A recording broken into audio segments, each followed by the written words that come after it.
Udumo kuNkulunkulu kweliphezulu nokuthula emhlabeni kubantu abathokozelwa nguye. uJesu Kristu inkosi. Hayi-ke siyambonga uNkulunkulu wethu kakhulu. Baba uNsibande uyakubingelela. Uyakubingelela unjani? Usayiphilela kodwa inkosi? Usayiphila impilo engcwele? Uyahamba ngokungasoleki phambi kaNkulunkulu? Kungaba kuhle makunjalo ngoba inkosi uJesu siyabuya. Izokufica unjani? Izokuthola uready? Hayi ke mina ngazi. Bazalwane, inkonzo yokugcina le ngicabanga ukuthi elandelayo sisoze sithole Monday ngoba kusasa kuqala inkonzo zikaJuly. Kusasa eFriday siqala izinkonzo zikaJuly. So ngeke ngisayenza inkonzo emini ngoba kukhona inkonzo soyithola ntambama ngo-4. Iyaqala inkonzo ngo-4. Siyakholwa ukuthi bonke bahamba kahle endleleni, bonke baphephile. uNkulunkulu anibusise, uNkulunkulu anigcine. Ngithanda ukubeka lento le.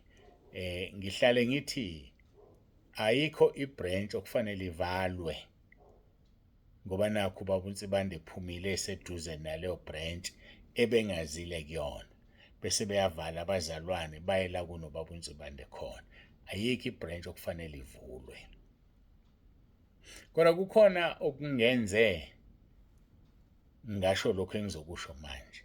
Njengoba sinezinkonzo zikaJulayi, akukho branch ezovulwa ezosebenza ngesonto. Uma sinephasika, akukho branch ezobamba iphasika layo. Uma kunabazalwane abangayanga ephasikeni abahlale phansi emakhaya balindele inkonzo ku-YouTube. Uma sinenkonzo zobesifazane njengoba ziza nje, akukho branch ezovulwa isebenze.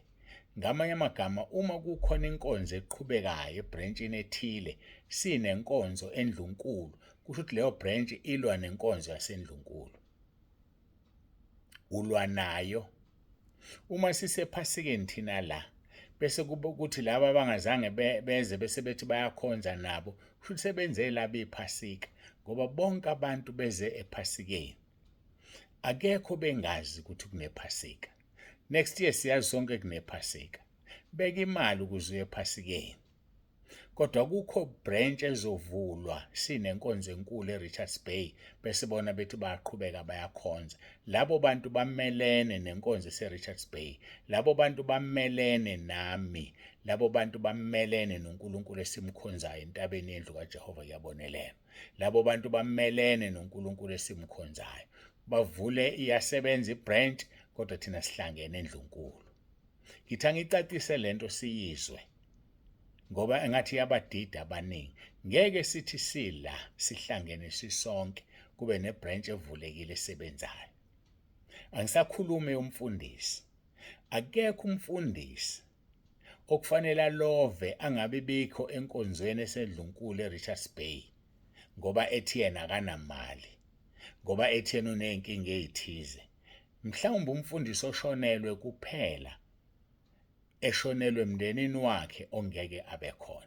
Ngale kwalokho wonke umfundisi ulindelekile ngoba mayingekho enkonzweni eseRichards Bay kusho ukuthi umelene nazo. Kuphela lapho nje umelene nalezo inkonzo, umelene noNkulunkulu esimkhonzayo, umelene nobaba uNsibande. Wonke umuntu ulindelekile umfundisi ukuthi ukhona njengoba kungena uJuly nje. Wonke umuntu ulindelekile umfundisi ukuthi masiney'nkonzo la ukhona. Maye ngekho umelene nalezo nkonzo. Kuphela lapho nje. Ayikho futhi enye indlela engcono esingahumusha ngayo. Ngiyabonga.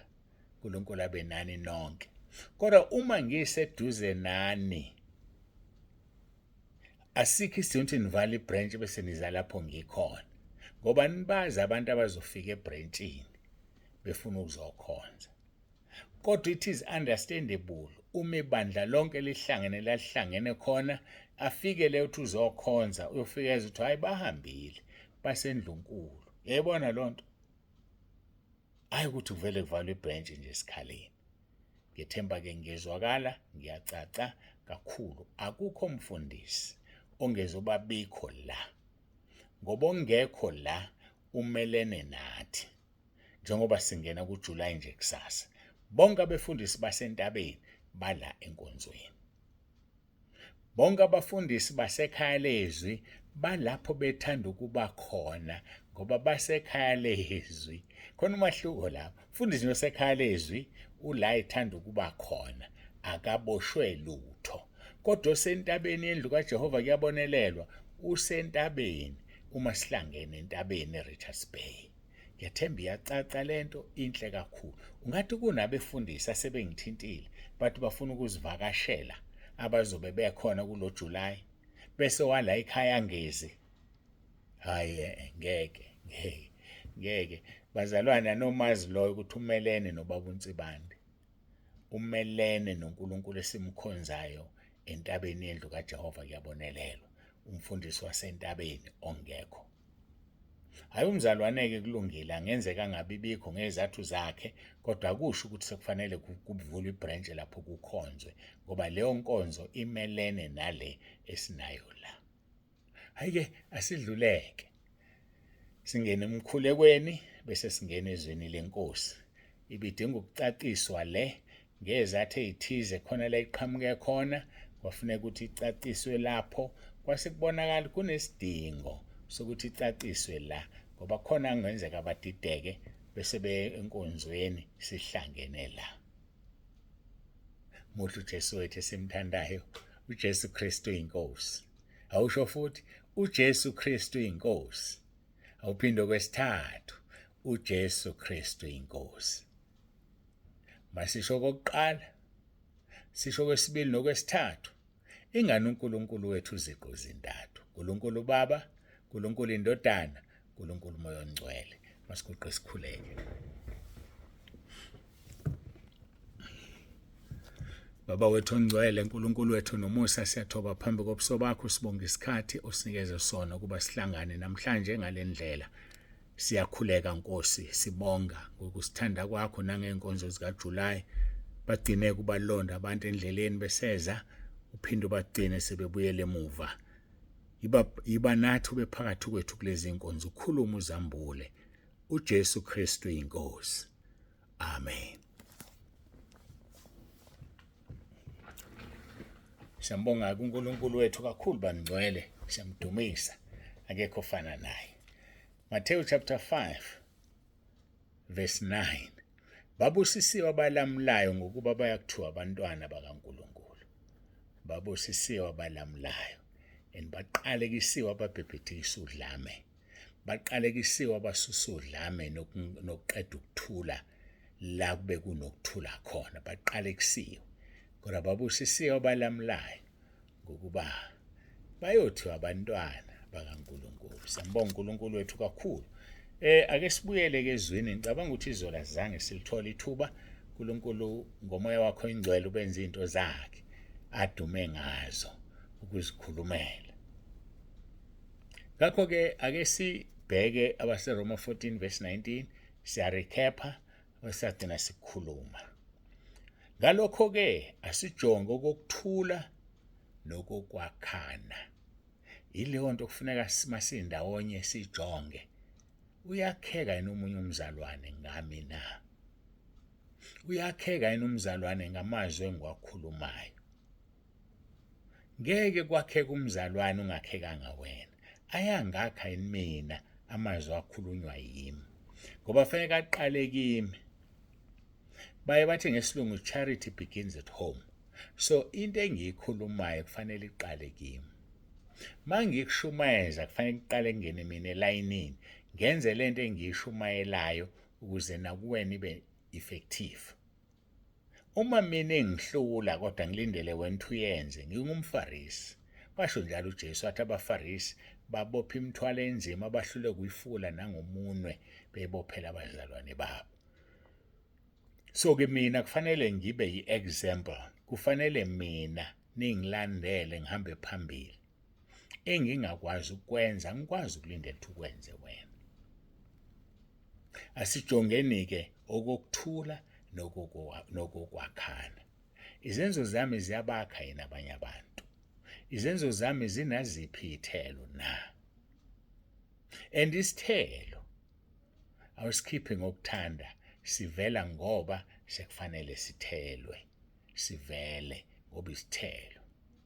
Uthi kuJesu niyakubazi ngezithelo zabo, niyakubazi ngemisebenzi yabo. Ungakha yini amanzi amnandi uma umthombo umuncu na? Ungakha yini ama-orintshi emkhiwaneni na? Phela umuntu ukhiqiza lento ayiyona. Uma ngumqambi manga yohlala ekhiqiza amanga. Ukhiqizani wena? Hayi mina ngiyabuza, yini lena oyikhiqizayo? Badlana abantu kuwe. Yebo uyadleka.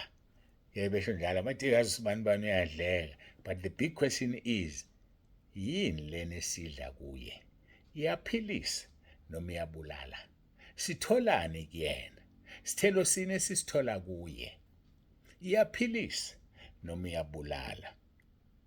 Ngakho-ke asijonge okokuthula nokokwakhana.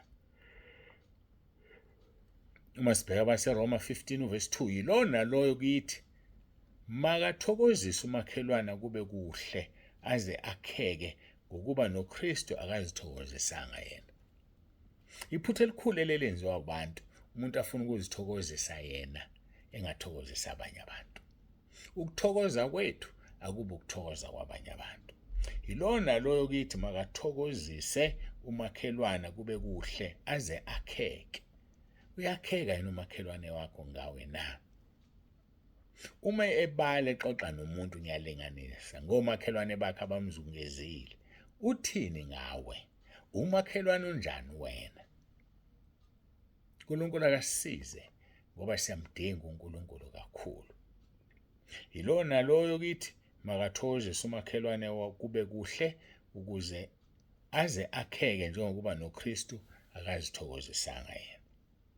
Uma sijonga okokuthula, uma sijonga ukwakhana, yilona loyo ethokozisa umakhelwane wakhe kube kuhle aze akheke, sizokuba nesithelo sokulunga, impumelelo yaso okungukulondeka kuze kube phakade.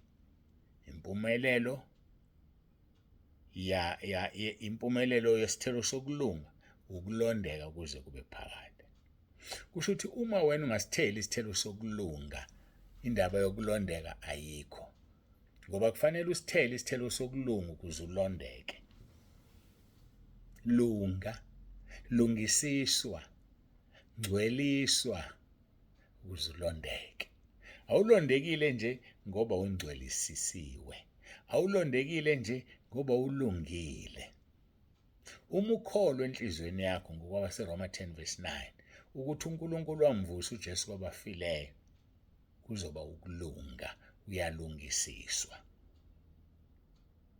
Ngakho-ke ngiphinde, uma sijonga okokuthula, sijonga ukwakhana, yilo nalo ethokozisa umakhelwane wakhe kube kuhle aze akheke, sizokuba nesithelo sokulunga, impumelelo yaso okungukulondeka kuze kube phakade.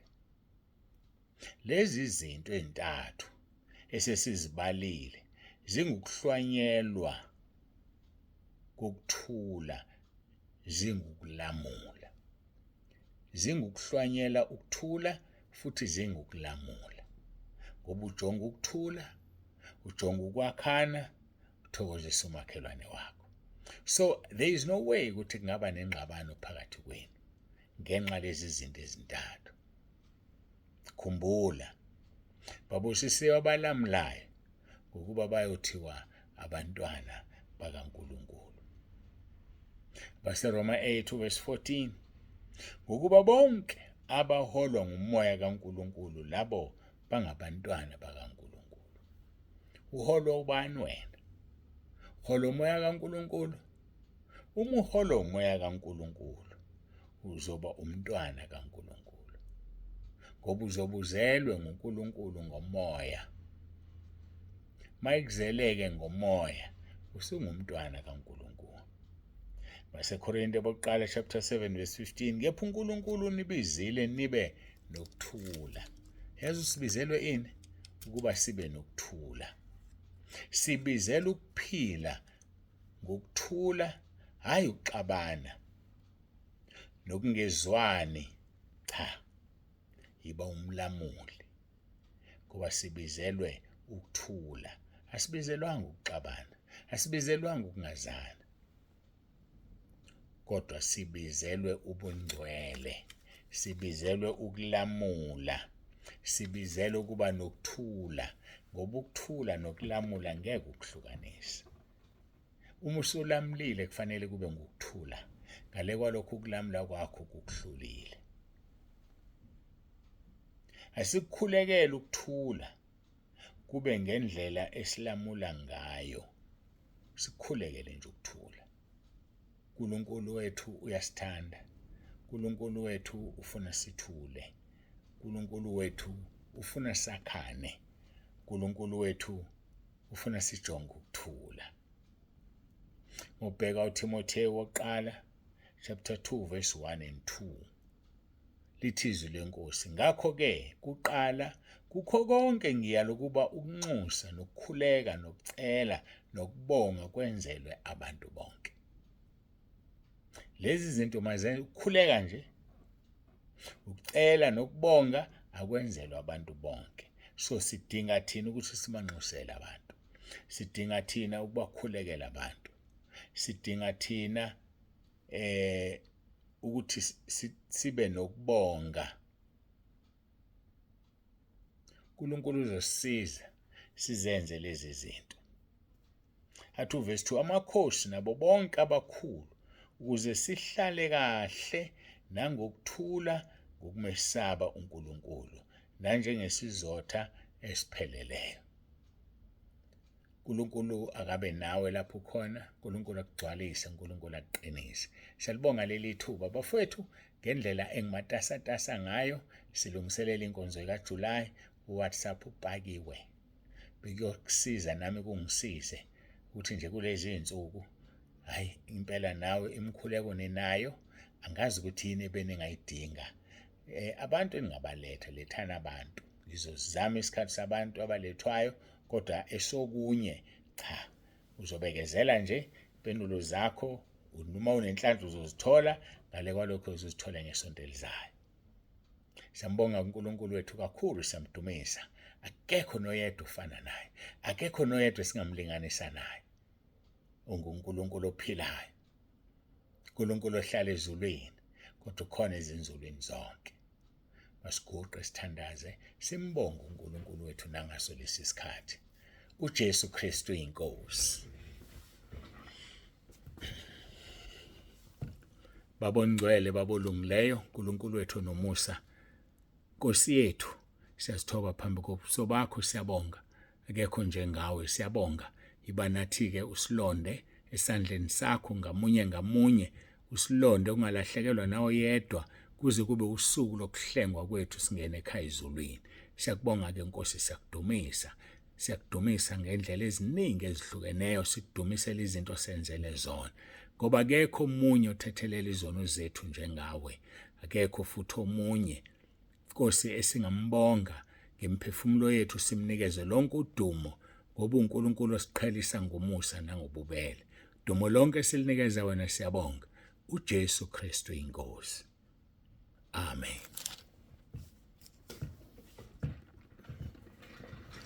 Siyambonga uNkulunkulu wethu kakhulu, siyamdumisa. Siyamdumisa. Sihlangane nenkonzweni-ke kusasa, yokuqala ngo-4 ekuseni, yangomgqibelo u8:30 ekuseni. 8:30 ekuseni Saturday, nangesonto 8:30 ekuseni. Siyambonga uNkulunkulu wethu, sihlanganeni khona. Ngiyanithanda nonke. Baba uNsibanda uyavalelisa uthi uJesu Kristu uyinkosi.